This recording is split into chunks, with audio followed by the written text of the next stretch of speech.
Et cette pandémie a littéralement paralysé l'économie colombienne, mais pour le président de ce pays d'Amérique latine, il est hors de question de lever le confinement en vigueur.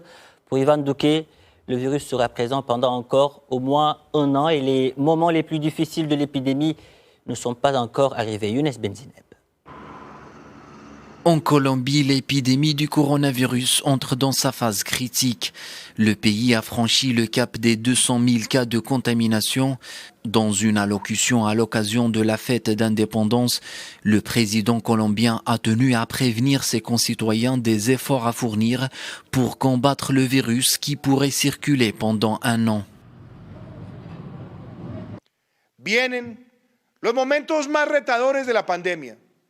Les moments les plus difficiles de l'épidémie ne sont pas encore arrivés. Ces moments vont nous mettre tous à l'épreuve. Mais je suis certain que la même résilience qui nous a renforcés dans les crises du passé le fera dans le futur. Et nous continuerons d'être la nation forte que le monde entier connaît. Pour tenter de freiner la propagation du virus, le gouvernement colombien avait imposé le 25 mars dernier des mesures de confinement qui resteront en vigueur jusqu'au 1er août. Bien que certains quartiers, en particulier dans la capitale, soient soumis à des restrictions strictes, d'autres zones ont assoupli les règles de confinement en autorisant la reprise des activités jugées essentielles pour l'économie du pays.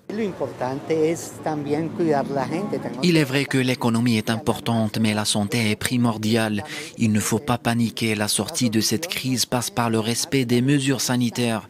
Malheureusement, ce n'est pas le cas ici à Bogota. Les gens agissent d'une manière très irresponsable. 5e pays d'Amérique latine le plus touché derrière le Brésil, le Mexique, le Pérou et le Chili. La Colombie, qui compte près de 50 millions d'habitants, recense un total de 204 000 cas de contamination et déplore près de 7 000 décès.